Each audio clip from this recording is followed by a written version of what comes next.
welcome to everybody. Good as always to have you with us. We are here in the fall, which for many of us means that it's time to think about our planning, our budgets for next year. But if you're watching this, there's a good chance that you're thinking about forecasting pretty much every day of the year. So the question of how to spend on cybersecurity is a front of mind, top of mind question for everybody.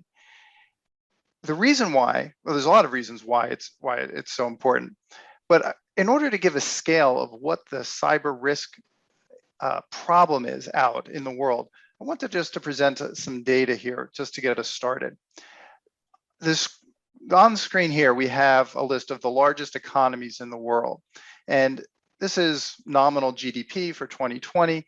And if you were to say, what is the size, what is the value or the value of loss from cybercrime, you really would have to put it right here in third place as in almost the third largest economy in the world.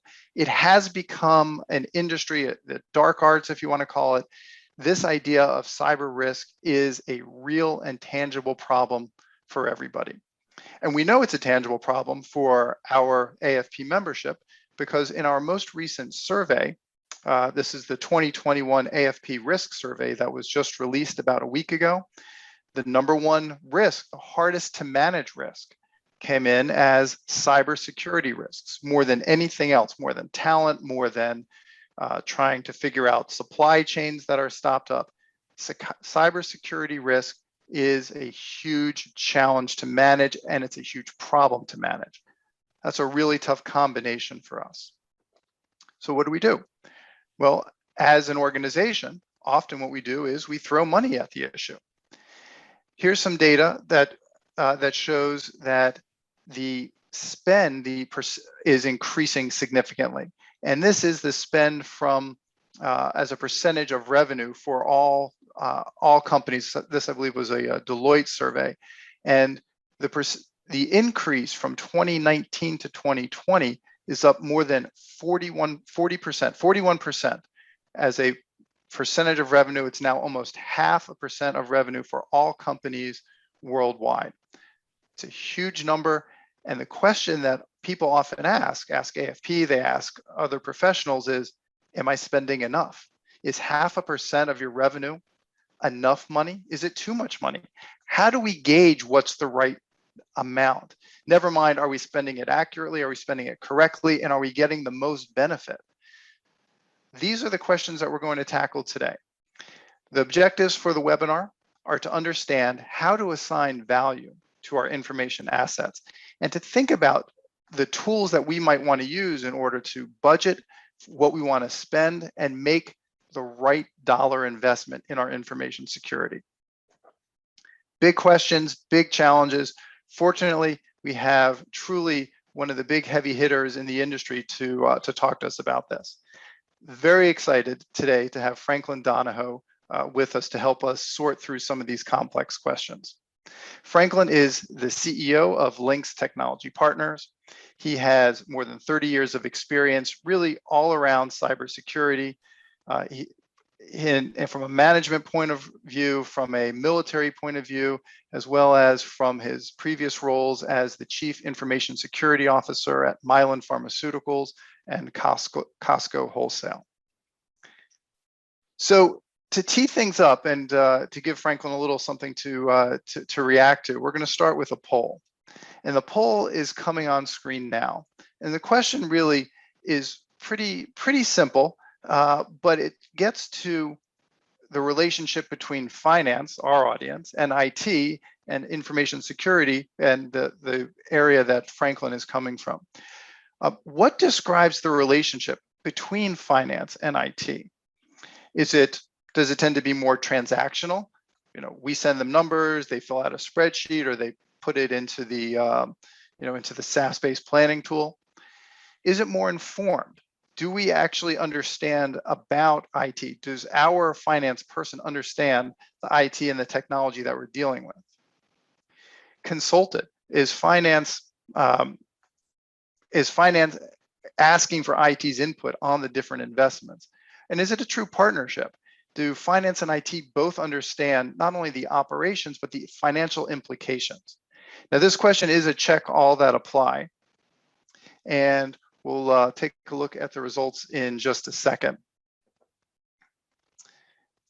And let's see if you, so just another second, and let's see, Marcia, can we see the poll results, or do I need to click on this? The results are showing now. Excellent. That'll make it easier to talk to. So this is a check all that apply, and what we see is that most people are saying that they are partnered with finance and IT together. So Franklin, let me ask your thoughts on these results here. They are structured from from one end of a spectrum to another, from transactional to partnered. Is this what you might have expected, or does this look surprising to you?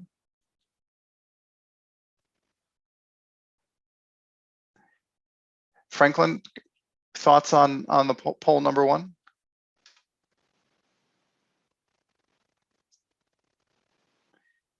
Franklin, it looks like your video is frozen.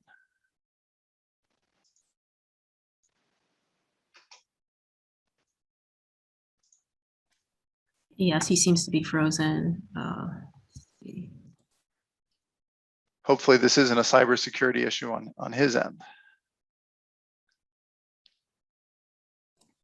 Okay, I guess he'll be rejoining shortly, hopefully. All right. Well, while we're waiting for Franklin to rejoin, let me just ask people to type into the chat room. I see that that one person said they were about 50-50 between transactional and informed. So that would be a little bit more on the left end of the spectrum if you lay this out. Franklin, I see that you've come back. Can you hear me? Wow. Well, that's a denial of service attack there. I don't know what I don't know what happened there. I believe you were starting to ask me about my thoughts on this, and I believe that's what you were asking me, Brian, right? Yes, that is where we left off. Can you see the poll on your screen? I do. I think this is really, really interesting.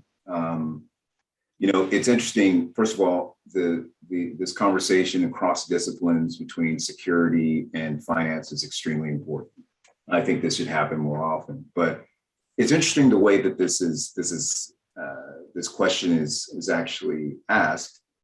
And IT understands the financial implications. I'd say security understands the financial implications of their decisions. But I think security or finance need to understand also, and I think we're going to talk a little bit about that today. Finance understands the security implications as well. So it's reciprocal. But no, this is what I think I've experienced. I've experienced actually all of these, more of the consultant and partnered, I believe. Yeah, it's certainly a better place to be on the consulting and partner side. Before the webinar began, you and I were talking, and one of the things that you had mentioned, you said that often being the Chief Information Security Officer is a thankless job, that the constant pressures from what's outside. What is it that's happening inside the company that may be exacerbating some of these pressures, and what is it, and how does finance either help or exacerbate the pressures that a CISO might feel? A lot of it is just, and I love that question because a lot of it gets to the heart of translation, right? So understanding, the information security officer is similar to the chief information officer, from a technical role to a business-facing role. The chief information officer needs to understand the business needs and the application of IT and solutions to help the business. Well, the CISO also needs to understand what the business is doing and how to protect the assets. And a lot of that is translating what happens from a vulnerability and technical perspective that, we need to patch and what we need to patch, and the security solutions that need to be in place, and what the so what part of the business, right? So what does that have to do with the business? So how does that benefit the business? How does that make us, more efficient or cost or competitive in the market even, or give us an advantage? So that's where the real challenges are. The challenges are, how do I translate between the technology, the vulnerabilities, the threats, all of that techno speak, and then I speak relevant, business sense to the business, make it relevant for the business and my partners like finance. Right. And that's, when we were even setting up and talking about the webinar and what to talk about, one of the things that you brought out so well is that idea that the technology and the security around the technology are really business decisions. I'd love for you to explain more about what that means, why you say that information security is a business decision. A lot of us security folks and IT folks are in love with technology. We're in love with the dark science of security and all this. And really, we don't exist for the sake of, that's a hobbyist perspective. That's a purist perspective. But we don't exist for the sake of security. We're working in a business as a service organization to serve the business.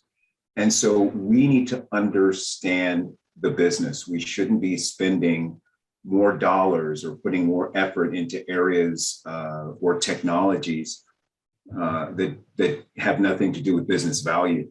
And that there is the challenge, right? We need to communicate with the business and have leaders in this area that can articulate and understand the business. And not only that, but speak to business and other service organizations like finance, legal, IT, if we're paired with IT, HR, and understand different aspects of the business, because those tell us different things. And I know we don't have a lot of time, but I'm really big into partnering with other service organizations that support the business to find out different aspects or angles, bite of the elephant, so to speak, or views of the elephant to understand what the business means to them from a finance perspective, from an HR perspective, et cetera. So for the audience that we're speaking to today, the topic of finance business partnership is huge. Being closer to the business, being able to understand what they need, being a business person with a finance expertise coming to the table. And what you're describing really is very much the same, right? From a information security perspective, being partnered with the business. What's the right?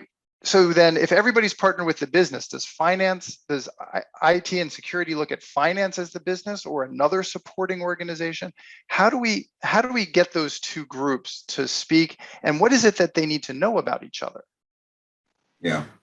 So when I'm speaking to, when I'm gathering intelligence about the business and understanding what's important, if I'm speaking to someone in finance, I might ask, so what is the business, this particular business function or business leader, what are they spending dollars on, right? Because they spend dollars on things that are important to them. It might be personnel, it might be in a certain business unit, it might be on technology. And then I'll go to the technology organization and understand the applications and why they're spending the money. But that's important to me, right? To understand that. And how much of a loss is too much loss in dollars and cents, right? And we talk about materiality, or we talk about thresholds, financial thresholds, and I think we'll get into a little bit later some of the tools that we can use. But businesses are in business to make money, and if we lose too much money, if an asset is compromised or information is leaked and we're losing money based on that, or ransomware, and we're not able to execute a specific business process, then we need to understand, if we're making a return on security investment sort of calculation, how much protection is the right level of protection, and are we spending too much or too little? Right. In order to get to this, this sense of finance and IT having a nice kumbaya moment. What is it? What can we do together? What's the easiest way for finance to get closer to IT and specifically to your area of information security? Yeah, I think it's respectfully challenging and enabling. It's sort of bi-directional, right? So there's this reciprocal relationship that should happen where I think each business leader or service partner should ask security the so what question. So what impact does that have on the business? What is it really protecting? What risk are we avoiding? And challenge and ask those questions. And depending on, the leader or the group, you can easily explain that these questions are being asked so that you can assist them in helping them make the decisions or get the funding that they need, right? And some of these will be just driving down cost of operations for security. Some of them will have a direct value to the business, like encryption technologies or access management technologies, or capabilities, or improved security operation center, improving the capabilities there. But asking really what's the business benefit and helping them figure out how to express that when they're asking for dollars, because this is, you saw that the 41% increase in spending, I think that's going to continue to go up, but it's also spending on the right things, right? Not just dollars because people are giving you dollars. Right. I'm taking notes as you go along, and I just love that question, right? Ask what can finance do? Ask InfoSec to express the business value, and I just jotted down. What is it you're protecting? What risks are you avoiding? With that, what is the cost of the controls that you're putting on? And cost, because you could layer on many controls, but at some point it becomes restrictive. Yeah, and if a security leader or anyone starts talking about the functionality of the tool, that they're trying to purchase, then that's a little bit of a, someone, and I talk to folks all the time, and they are very feature, like they love the technology, they love the interface and what it can do. That's great, but it has to be a business conversation. We sometimes get in love with our toys. That's such a great point of view. And you said it right at the beginning that it's easy to be a hobbyist and fall in love with the toys, but this is a business conversation, and finance needs to think about it. That's a great way to look at it. This conversation really leads spot into our second poll question, which gets into that bit of how is it that we value? How do we put a value? How do we evaluate the different tools and technologies that are out there? So we have 4 options here, and this time we're going to ask everybody to narrow down on one. The first option is about the financial returns, the typical valuation methods of NPV, IRR, ROI, right? Something that looks at it like a traditional investment. The second one is total cost of ownership, thinking about it from the point of view of what does it take to own this, really a cost centered rather than including a potential revenue side, just a cost side. The third is option valuation. Buying this protection, almost more like insurance, will prevent a tail end catastrophic event. And then the fourth is, I also hear a lot, and I'm curious as to how everybody's going to respond to this. We don't actually value them. We call them strategic. Sometimes we call them table stakes, right? It's just the cost of doing business. You have to put the money in. So starting to get some answers in here. And Franklin, I'll ask you the same question. First, what do you think about what our attendees say? And then we'll start getting into your ideas about valuation, about how to value it. But let's see, I think we could say the poll is closed. So what do you think about this split? Yeah, I'm actually, the cost of doing business, I'm actually glad and, happy about that, but not so much either. I mean, it's a way of just kind of, as I understand it, not necessarily tying it to the business, but it can be. The NPV ROI, I'm glad to see that, but understand, I think it's understand, I understand this is that NPV ROI, total cost of ownership, those things require a lot of information. So I want to point to this too.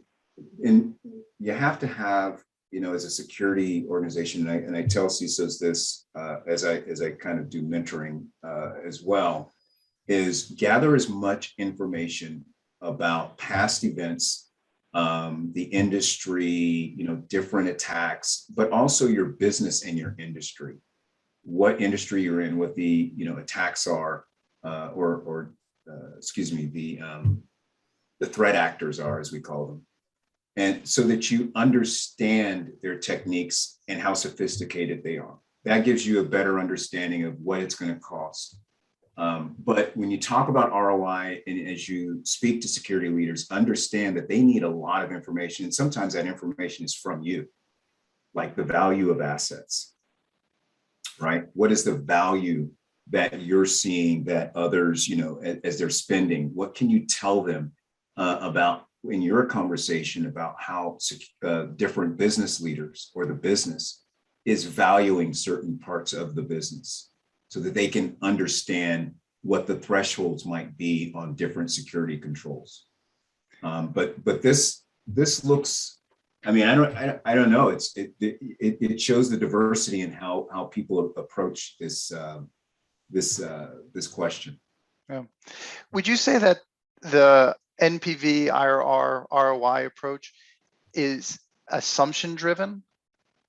Right? Right? Is that the challenge of it? You have to assume a certain value because your costs are known, your benefits are unknown. So is that heavy on assumptions, which is why, as you say, you need to gather as much data as you can? Well, so the way that, part of the equation for report on the return on security investment is that you think that you have an understanding on the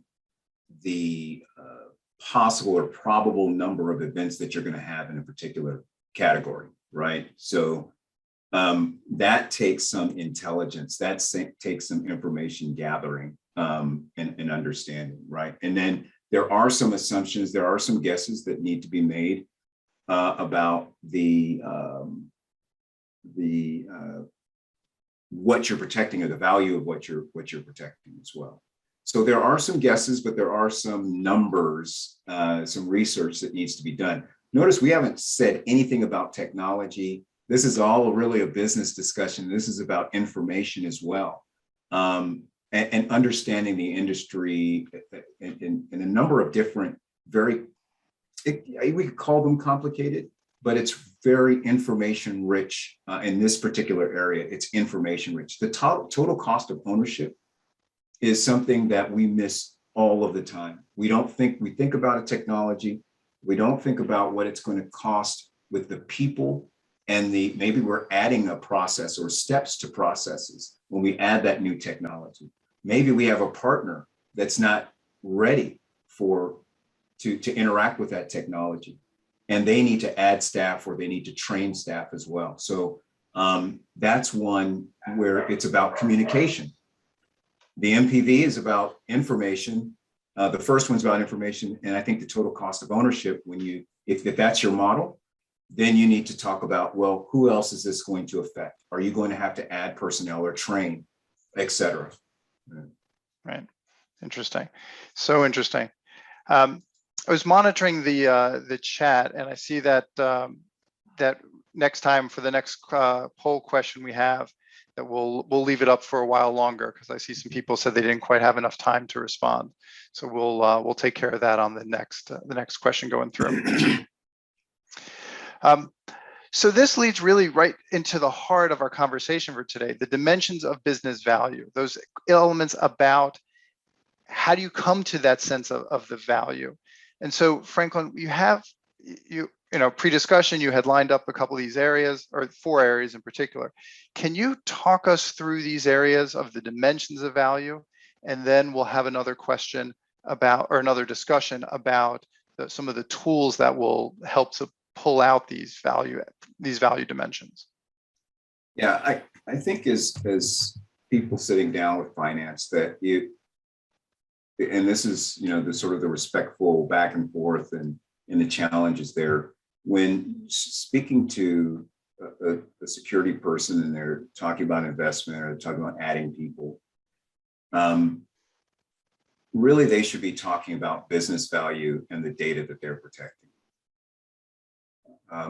and why it is adding protection for a perceived threat. And probably one thing that's missing here, and that's where the risk profile, we'll get to that, but really understanding the data, talking to them about, you know, how they've inventoried data or how they understand data for that particular business unit, what the business value is, again, is what are they protecting or avoiding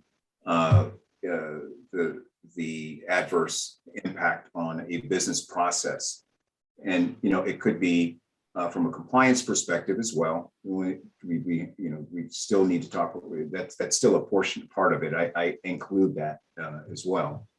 But from a compliance perspective, but also from a business perspective, especially those revenue generating business units and processes, applications. The risk profile is something that, you know, we've gone from data-centric security to information security to cyber security. We've changed the name and the game's the same. The technology platforms are different. Now I think we're in more of a business-centric security. So when I talk about business-centric security and I talk about a risk profile, I'm talking about when you're speaking with, and when I'm talking to security leaders, I'm asking them, so what are the revenue generating business functions? Where are they located? From a geography perspective, where are the applications? What's the important data? Do you have any intellectual property? Getting back to data, intellectual property could be, but really profiling and taking a litmus test if the security organization is speaking to you in those terms, because they should be spending money. Again, we should be spending money on the areas that are going to provide the most the most bang for the buck, right, and the most protection. And that's the application of technology. When they're talking about security tech solutions, you know, if this were a pyramid, it would all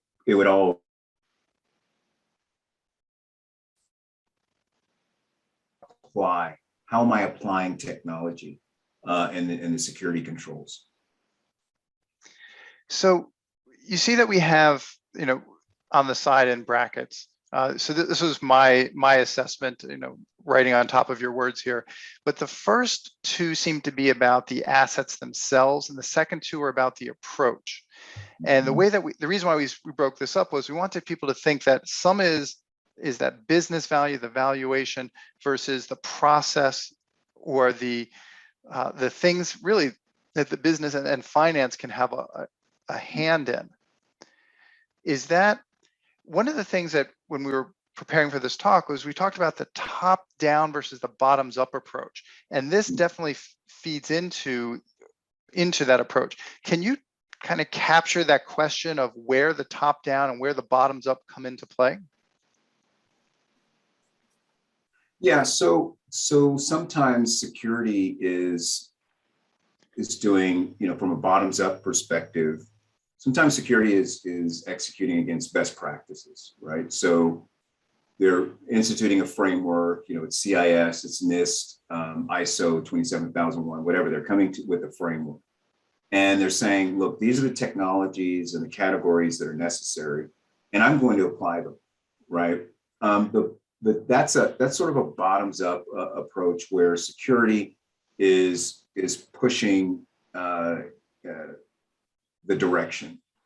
The top-down approach to me is where we're talking about business.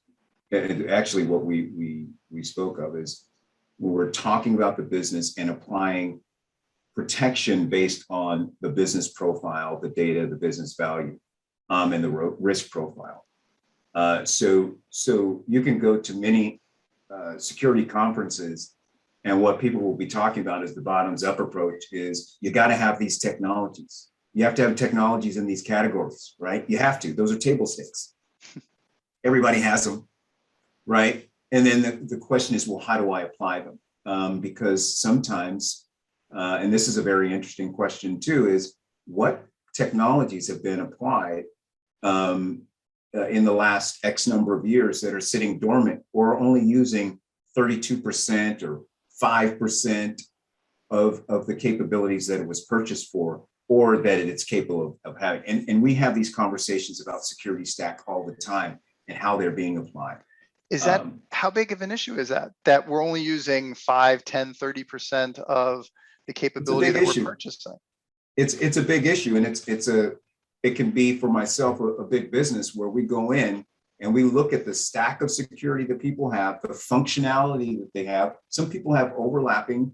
Again, some people are just in love with the technology, but a little inside baseball here is we have very specific point solutions that we purchased along the way as security has grown, as that 41% increase is going on. And there's technologies with overlapping capabilities because they just don't sell for this particular issue. They sell and they say, oh, not only can you use this feature and function, functionality, you can use all of the other 10 things that we sell along with it.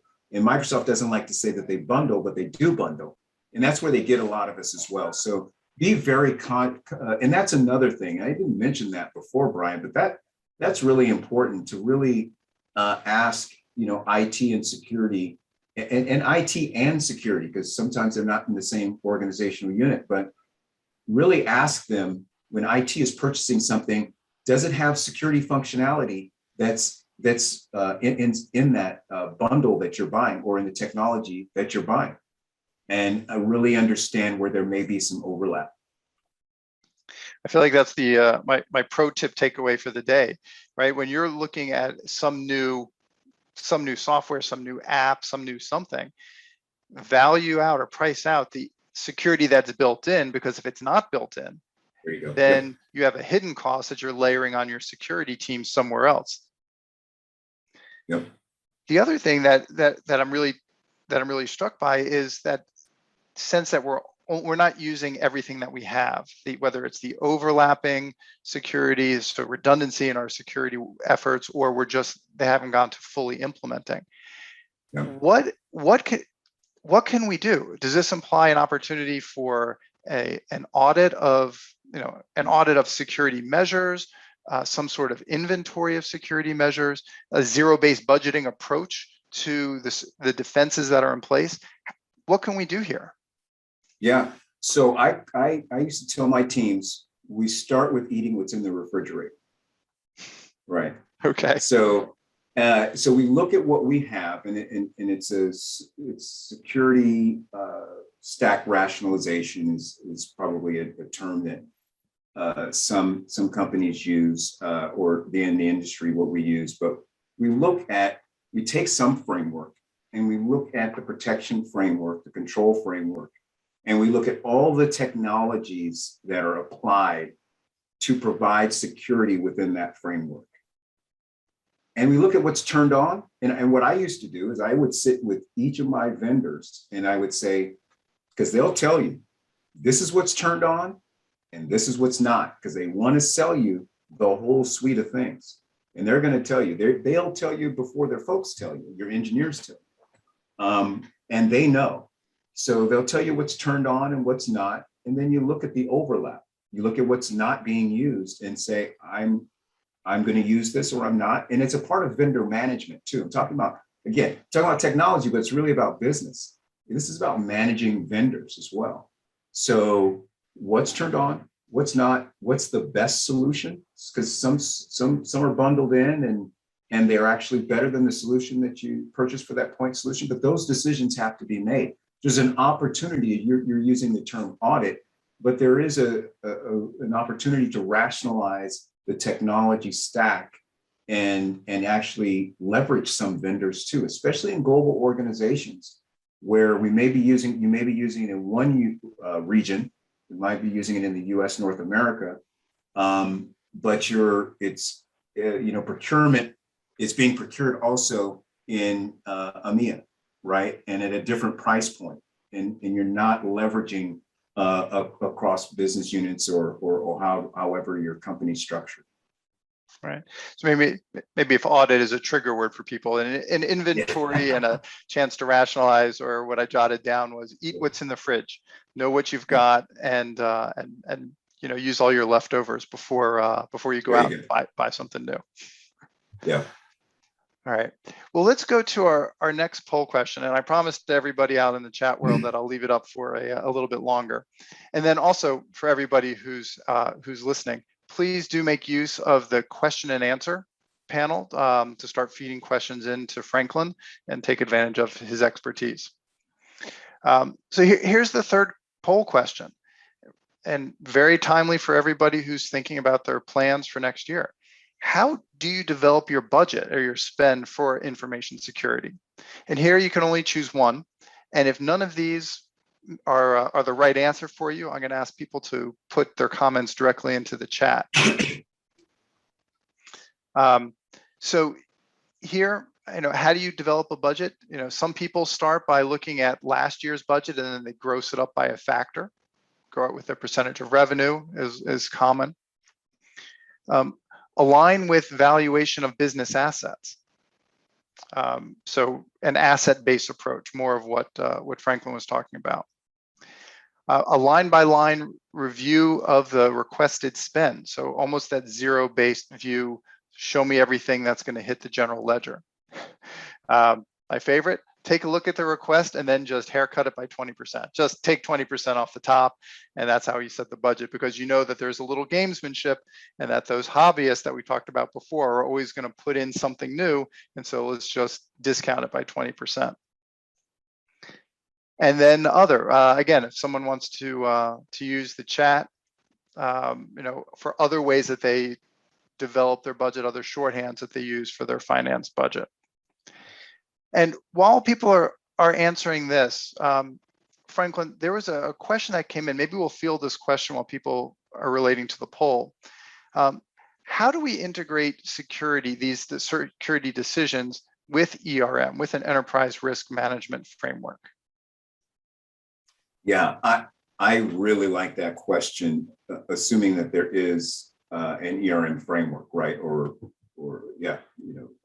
risk management framework, because a lot of companies, even the most mature global companies, don't necessarily have that. And if they do, then when we report, when security is reporting, there should be some type of reference to the different risk categories within ERM.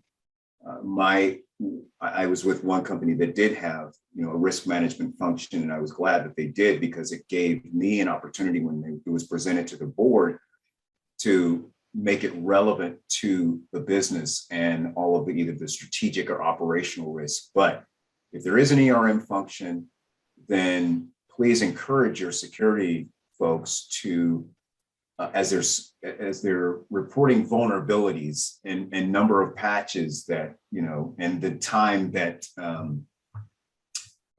time to patch, that they are actually tying that back to the different operational, strategic risk, brand risk, reputational risk, or whatever, because that just helps with the conversation. And, from a finance perspective, it may help you as well. But those conversations and categories have to go on. Yeah. As Franklin, as you know, as I've said before, I definitely think that risk management and financial planning just have an opportunity to work closer together on what are the risks, How do you mitigate against risks? How do you think about scenarios and upsides as well as downsides? So definitely an opportunity to put these two together.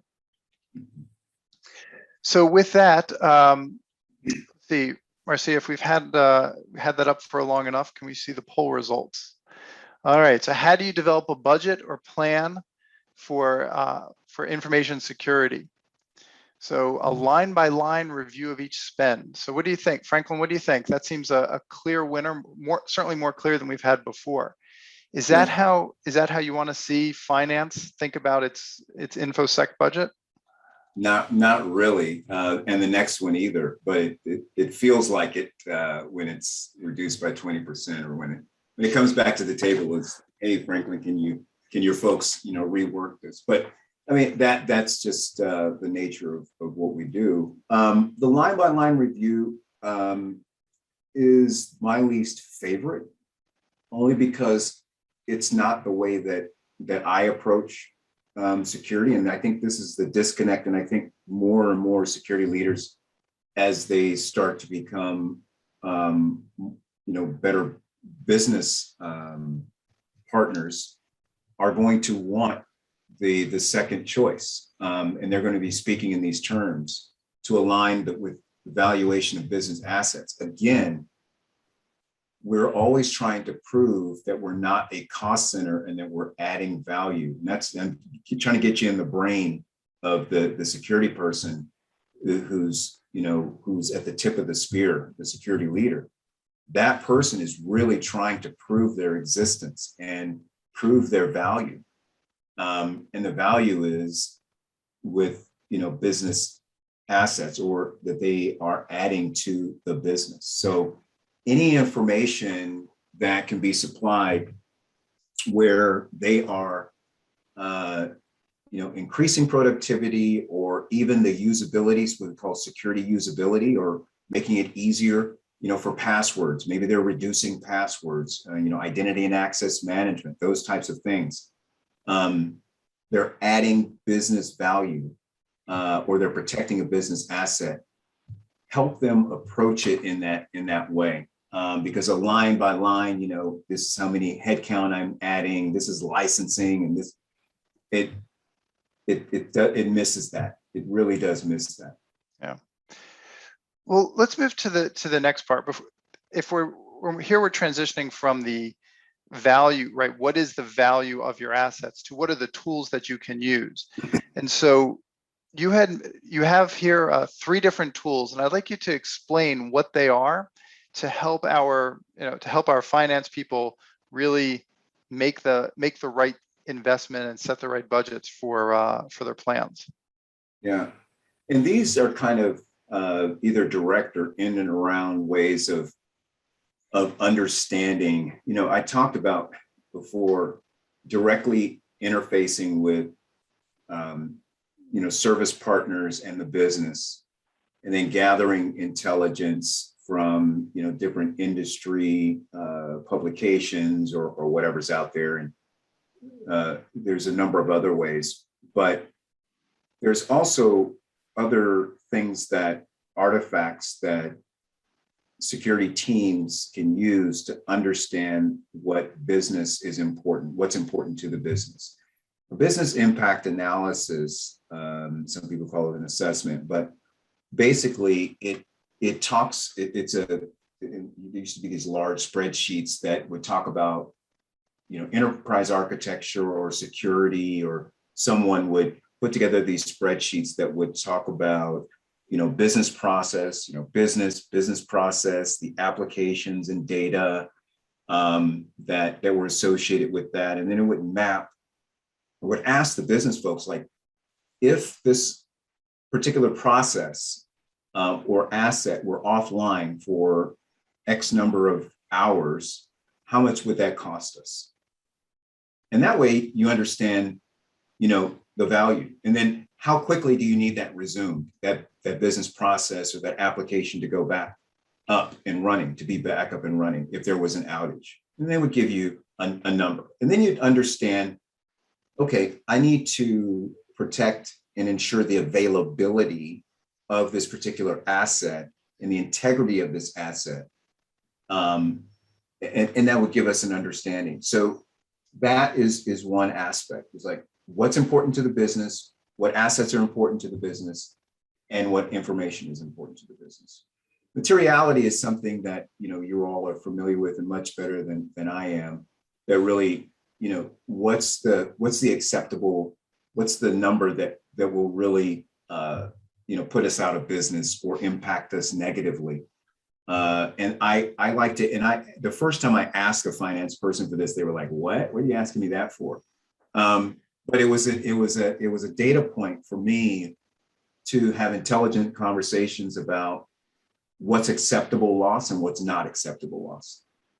And data and application classification is something that are table stakes within a security organization. In fact, it's something they should start with telling, with asking about what's the data that the business uses. And that includes finance. There's financial data, there's credit card data, there's all different data types or information types.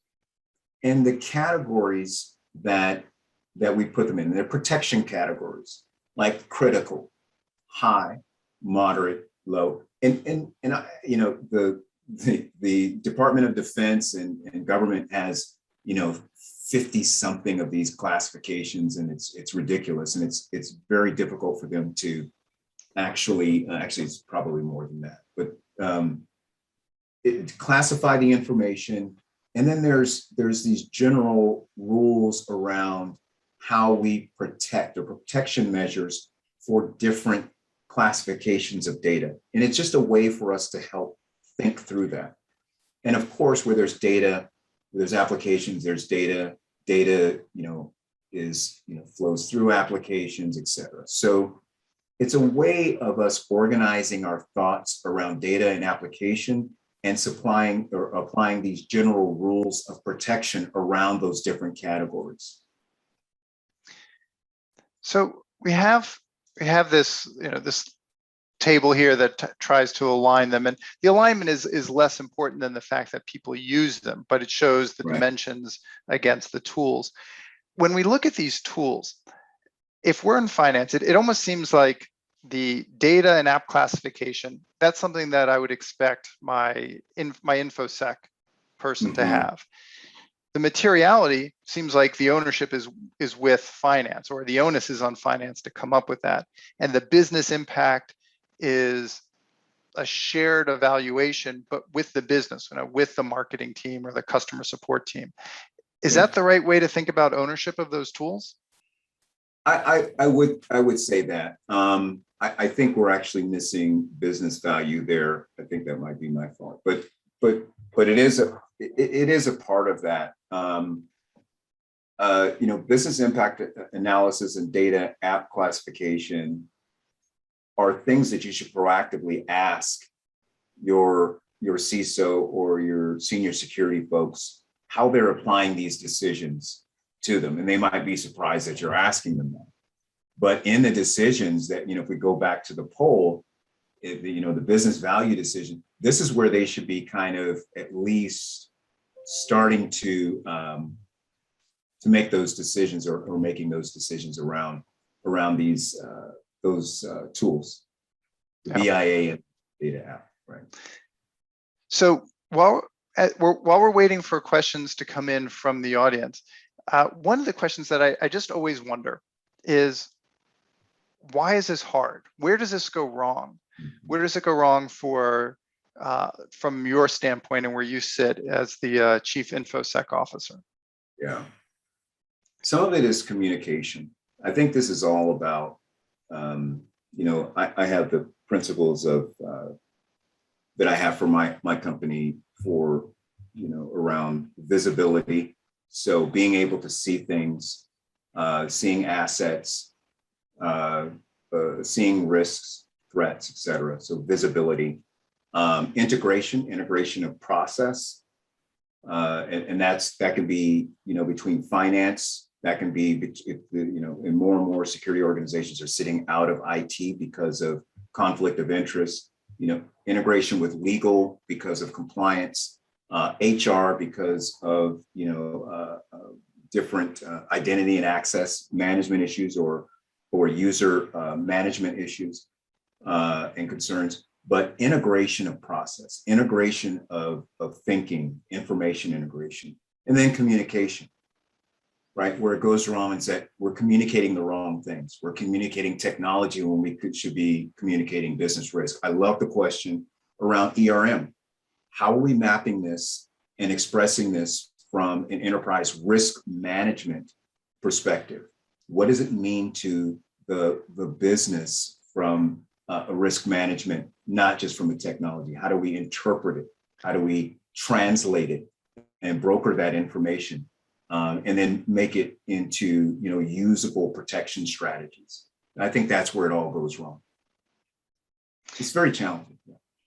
It is, and from the finance standpoint, we hear similar things, right? Don't get, we need to talk the language of the business, not the language of finance. People don't always understand when we're talking about, accounting issues or reconciliation. It's a similar sort of challenge, and we talk about the same thing in finance, right? Make sure we're communicating clearly and in the language of our audience. Yeah. Franklin, I have another question that came in on the chat.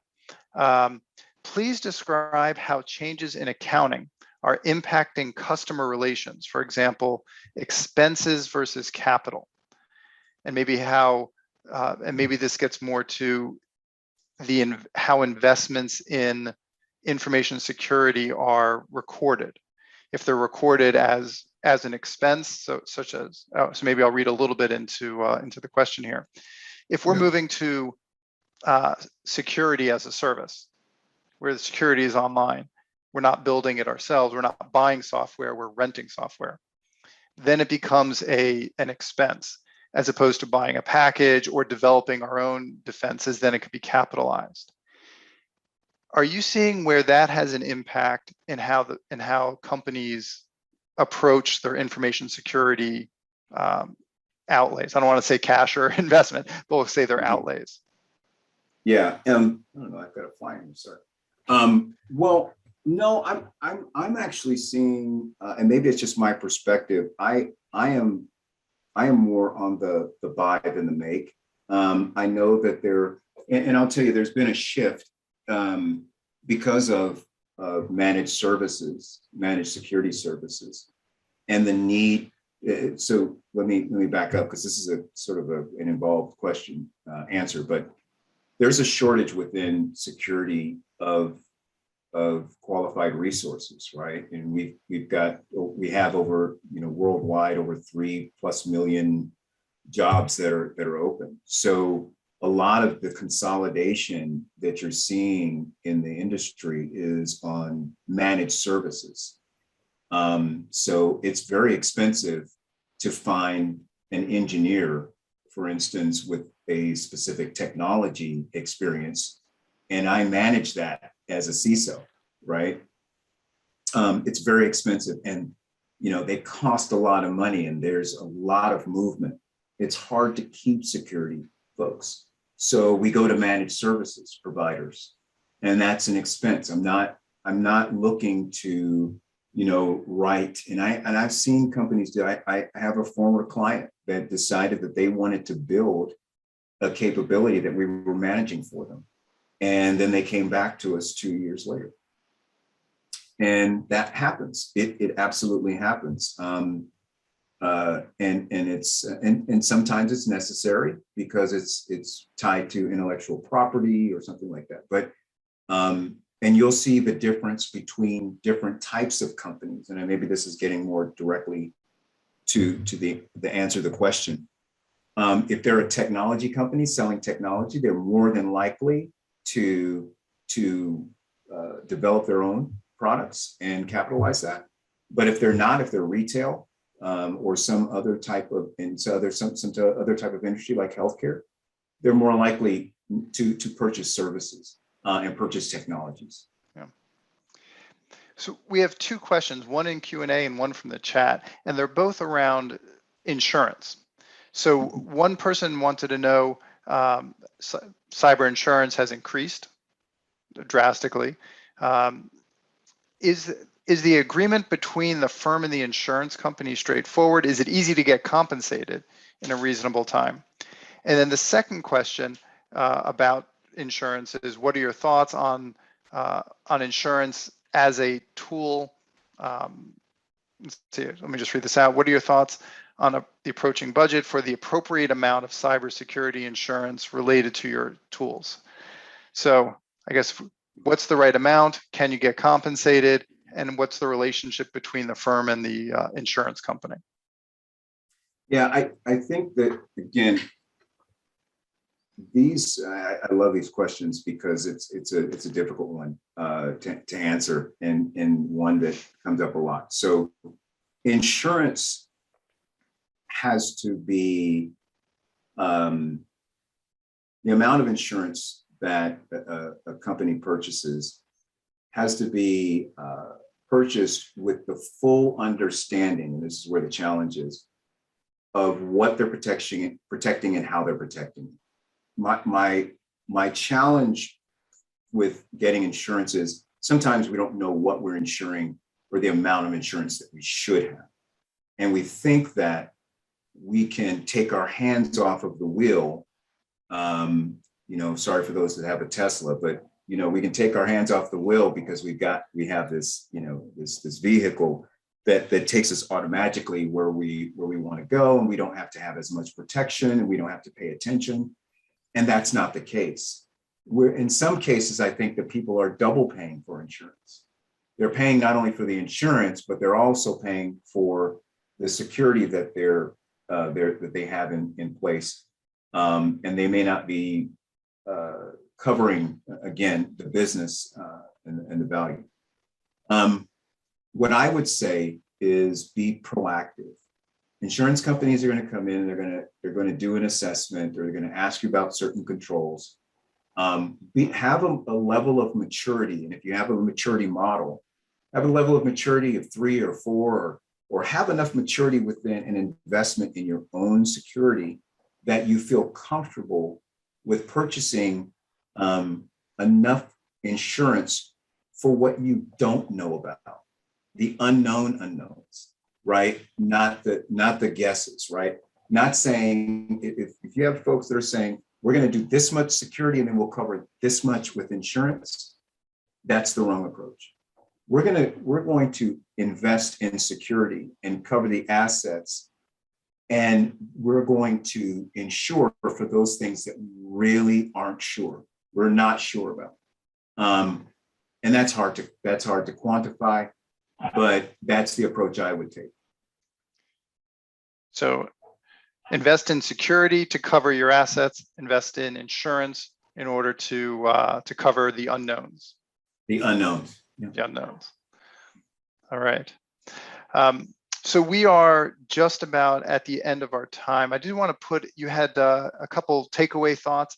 If I could ask you just to spend about 30 seconds or a minute, just in terms of what now? What can people do now, having listened to this and gotten the benefit of your expertise? Yeah.